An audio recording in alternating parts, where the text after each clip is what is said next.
Estequiometría. ¿Qué es la estequiometría? Bueno, por principio de cuentas tenemos que definir qué es estequiometría y para qué nos va a servir. La estequiometría va a ser la parte de la química que se va a ocupar de la relación entre el número y la masa de los compuestos, de los átomos de los compuestos. Y también nos va a dar la información acerca del número y las masas de las distintas especies químicas, como pueden ser iones o como pueden ser moléculas que forman parte de una reacción química.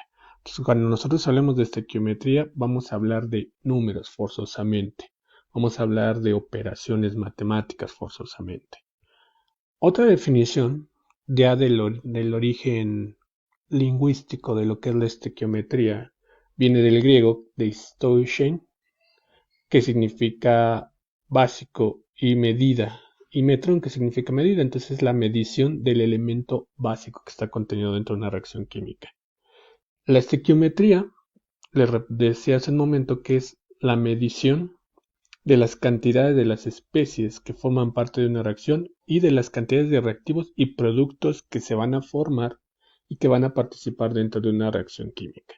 Es decir, de qué manera se están combinando, en qué proporciones, y este estudio se basa en dos leyes principales a las cuales nosotros les vamos a llamar las leyes ponderales. ¿Cuáles son las leyes ponderales? Bueno, las leyes ponderales son dos, que es la ley de Proust, que es la ley de las proporciones constantes o definidas, y la ley de Lavoisier, que ya todo el mundo conoce, que es la ley de la conservación de la masa. Esas son las dos leyes ponderales. ¿En qué consiste cada una de ellas? Bueno, la ley de Proust o de las proporciones constantes nos indica que un compuesto va a siempre a reaccionar en las mismas proporciones de pesos y porcentajes en una reacción química. Es decir, siempre van a reaccionar las mismas cantidades en la misma proporción de 2 a 1, de 3 a 1, de 2 a 3, que eso es algo que vamos a ver más adelante. La relación en que se combinan las sustancias durante la reacción química siempre se mantendrá en una proporción proporcional, una porción proporcional y de manera constante. Un ejemplo de ellos es la molécula del agua. En el caso de la molécula del agua, siempre va a formar agua, siempre que nosotros formemos una molécula del agua, siempre va a estar constituida por dos átomos de hidrógeno y uno de oxígeno. Mientras que la ley de Lavoisier, que ya seguramente no sabemos de memoria, nos indica que en una reacción química, la masa de las sustancias reaccionantes o de los reactivos va a ser igual a la suma de la masa de los productos. Entonces, en esta manera estamos comprobando que nada se crea, nada se destruye, solamente se transforma. Estas son las dos leyes ponderales de las cuales estábamos hablando, y el detalle con las leyes ponderales, o mejor dicho, con esta parte de las leyes ponderales, que estas son aplicables a todas las reacciones químicas.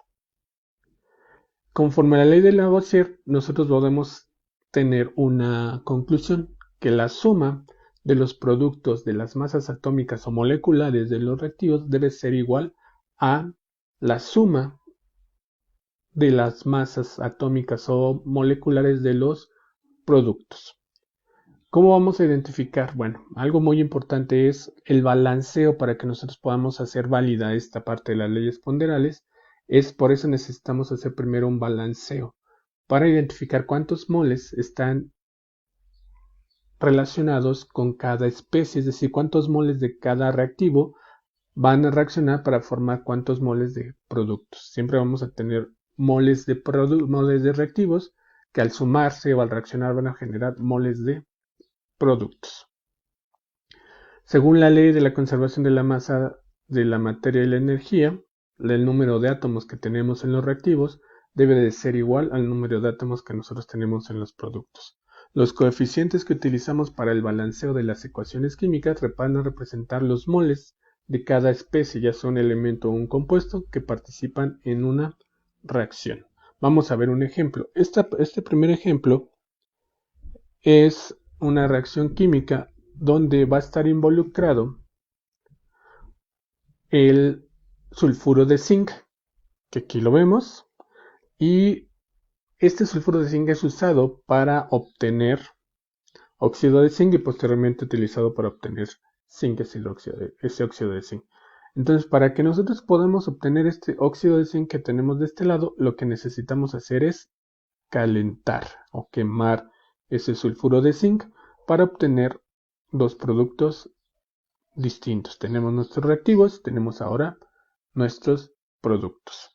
Aquí el detalle es que para comprobar las leyes ponderales y hacer nuestra estequiometría, las reacciones deben de estar. Decíamos que las reacciones deben de estar balanceadas, o la reacción debe de estar balanceada, que si nosotros observamos en este momento nuestra reacción química no está balanceada. ¿Cómo vamos a comprobar las leyes ponderales utilizando esta reacción química? Bueno, entonces lo primero que tenemos que hacer para comprobar la estequiometría y leyes ponderales, que siempre van a reaccionar de la misma manera, es balancear nuestra ecuación. Entonces, de aquí, de esta ecuación ya balanceada, nos va a permitir comprobar que ambas leyes se van a cumplir. Por principio de cuentas, tenemos que calcular las masas moleculares de cada uno de los compuestos. En el caso del sulfuro de zinc, su masa atómica es de 97. En el caso del oxígeno molecular, su masa atómica es de 32. En el caso del óxido de zinc, su masa atómica es 81. En el caso del óxido de azufre, su masa atómica es de 32. Aquí es muy importante que nosotros observemos lo siguiente. La cantidad de la sustancia en moles. En esta reacción química ya balanceada tenemos 2 moles de sulfuro de zinc y 3 moles de oxígeno molecular. Estos se van a combinar para formar 2 moles de óxido de zinc y 2 moles de dióxido de azufre. Lo siguiente que tenemos que hacer es, ahora, una vez que nosotros identificamos esto, que son las masas moleculares, necesitamos recuerden ustedes, esto equivale a un mol. Pero en nuestra reacción no hay un mol, en nuestra reacción hay 2 moles. Entonces lo que hacemos es multiplicar esos 97 gramos de sulfuro de zinc por 2. ¿Por qué lo vamos a multiplicar por 2? Porque de acuerdo a nuestra reacción están en como reactivo necesitamos 2 moles. Entonces 97 por 2 nos da 194 gramos. Además, en el caso del oxígeno, su masa atómica es de 32. Pero como están involucrados 3 moles, 32 por 3 nos va a dar 96 gramos de O2. Entonces, para que se dé esta reacción deben de haber 194 gramos de sulfuro de zinc y 96 gramos de oxígeno molecular. Entonces, lo siguiente que tenemos que hacer ahora, vamos con esto es para los reactivos. Vamos ahora con los productos. En el caso de los productos, tenemos esta reacción, estos 2 moles de sulfuro de zinc con 3 moles de oxígeno, nos van a generar 2 moles de óxido de zinc y 3 moles de dióxido de azufre.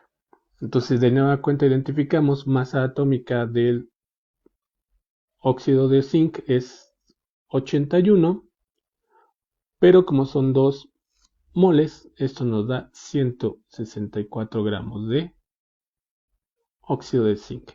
Y se generan o obtenemos 2 moles de dióxido de azufre, que en este caso son 64 gramos, pero como son 2 moles, esto nos va a dar 128 gramos de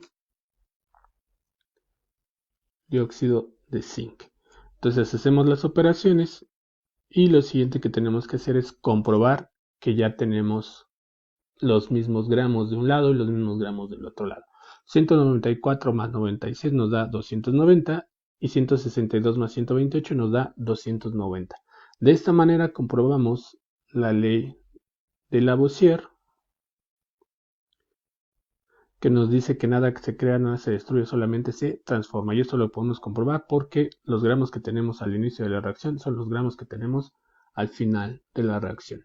Y en el caso de la ley de Proust, lo obtenemos a partir de que siempre que tengamos esta reacción, siempre van a reaccionar en la misma proporción. Por cada 2 moles de sulfuro de zinc, se van a necesitar 3 moles de oxígeno molecular. Y esto nos va a producir siempre 2 moles de óxido de zinc y 2 moles de dióxido de azufre. Aquí es 2 moles de dióxido de azufre. Entonces, de esta manera comprobamos nosotros estas dos leyes ponderales.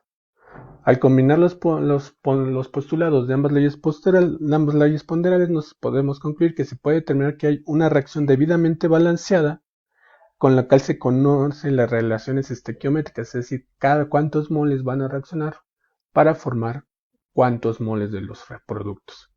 Se puede establecer y se pueden modificar las cantidades, pero siempre van a reaccionar en la misma proporción. Y de esta manera comprobamos las leyes ponderales, la ley de Proust y la ley de